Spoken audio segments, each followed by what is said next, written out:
Hi, today we're back with the Atwood machine with a massive pulley. This time we'll be using the Lagrangian approach, so this could be an interesting problem to solve with Lagrangian, one of the simpler Lagrangian problems that you can do in a classical mechanics class as a physics major. So this is a typical setup of an Atwood machine with a massive pulley. We're going to call the smaller mass MA, the larger mass MB, which begins a height h off of the table, and a pulley of mass MP of radius r. We'll release this system from rest, and we'll answer these questions. 1. Define a generalized coordinate to describe the motion of the system. 2. Write down Lagrangian for the system. And 3. Find the equation of motion for the system. So these are the typical questions that will lead you through the progression of a Lagrangian problem as you're starting out learning Lagrangians. So, step 1, we want to find a generalized coordinate for the motion. The simple choice is a single coordinate describing the linear motion of one box. So for this system, let's define y as the upward displacement of the smaller mass. So MA will be moving upward, its displacement y, so y dot will be the upward velocity. Remember, dot means that just the time derivative. And y dot dot will be the upward acceleration. So this is the answer to step 1, just define y. We'll also note that MB will be moving down by the same amount y that MA moves up. So the velocity of B will be negative y dot, or the speed is just the same y dot as the speed MA will be moving. Step 2, write down Lagrangian for the system. So now we start to get into the Lagrangian mechanics of this. Recall that the Lagrangian for a system, L, is equal to T minus U, where T is the kinetic energy and U is the potential energy of the system overall. So to find the kinetic energy of the system, we will sum up the kinetic energy from each part of the system. So each of these three objects is moving. TA, the kinetic energy of box A, is 1/2 MA y dot squared. 1/2 mv squared as always. Similar for box B, TB is 1/2 mb y dot squared. They're moving at the same speed y dot. And for the pulley, we know that the kinetic energy of a pulley is 1/2 I omega squared. Now there's some work to do because we need to write down what the moment of inertia I for the pulley is and what the angular speed omega is. So we know that a pulley is a solid disk. The moment of inertia for a solid disk is 1/2 mr squared, so we write 1/2 mpr squared. And we know that we can relate the angular speed omega to a linear speed at the edge of the disk with omega equals v over r. So in this case, the linear speed at the edge of the disk is y dot.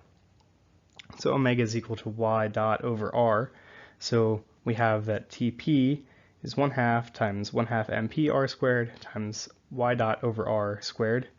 We can cancel out some of the r squareds and combine the 1/2s, and the kinetic energy of the pulley is 1/4 mp y dot squared.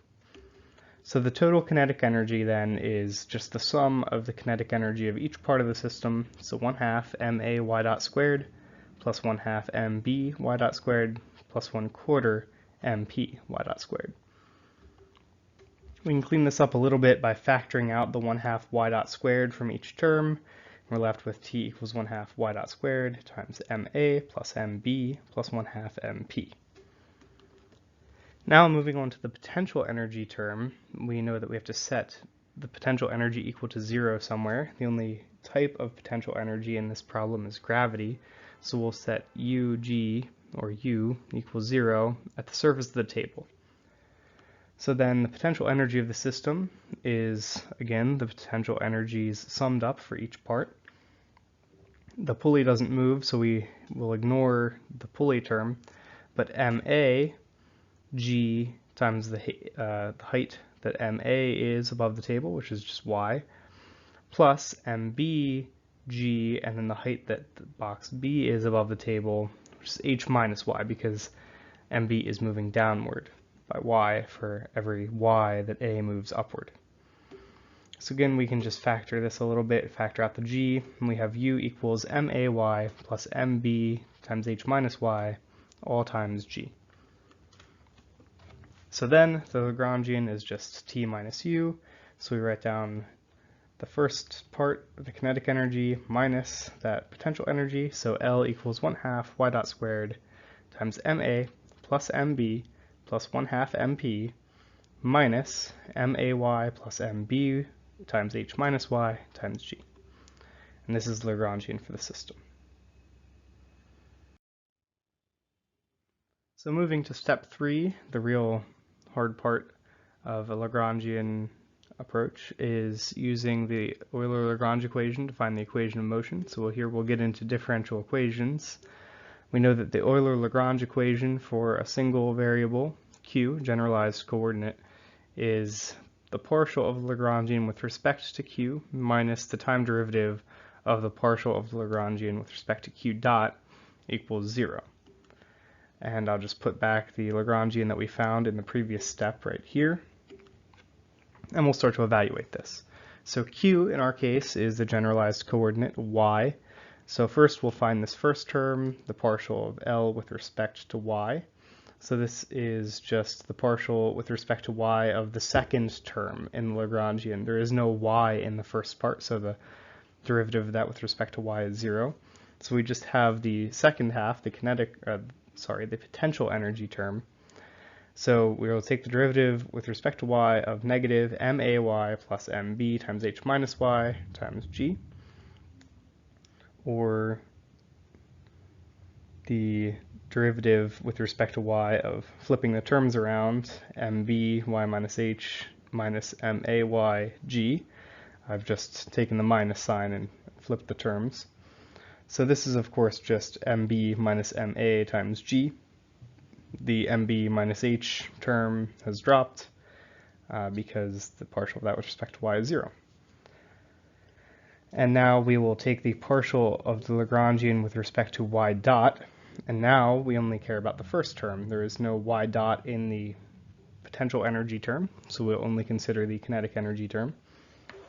So the partial derivative with respect to y dot of 1/2 y dot squared times ma plus mb plus 1/2 mp, or move that whole mass term outside of the derivative because there's no y dot in there, 1/2 ma plus mb plus 1/2 mp times the partial derivative with respect to y dot of y dot squared. The partial derivative of y dot squared with respect to y dot is just 2y dot, just like d dx of x squared is 2x. So we have this, and the 1/2 and the 2 cancel, so this term is just ma plus mb plus 1/2 mp times y dot.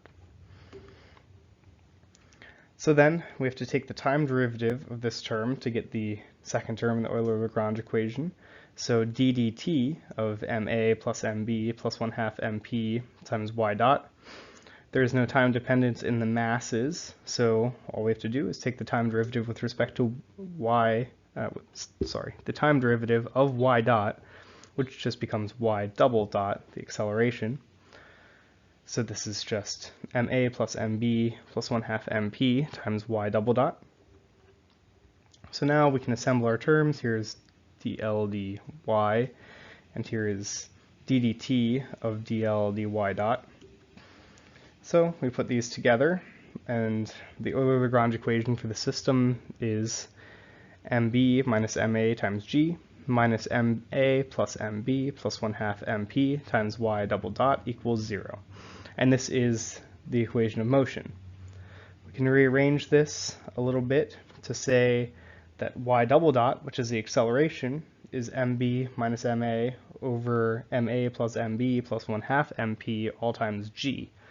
And you'll recall from standard introduction to physics class that this is indeed the same acceleration as you get if you solve this with torques, for example. So, thanks for watching. Let me know if you have an interesting problem you'd like me to solve. I hope to do more of these. Thanks.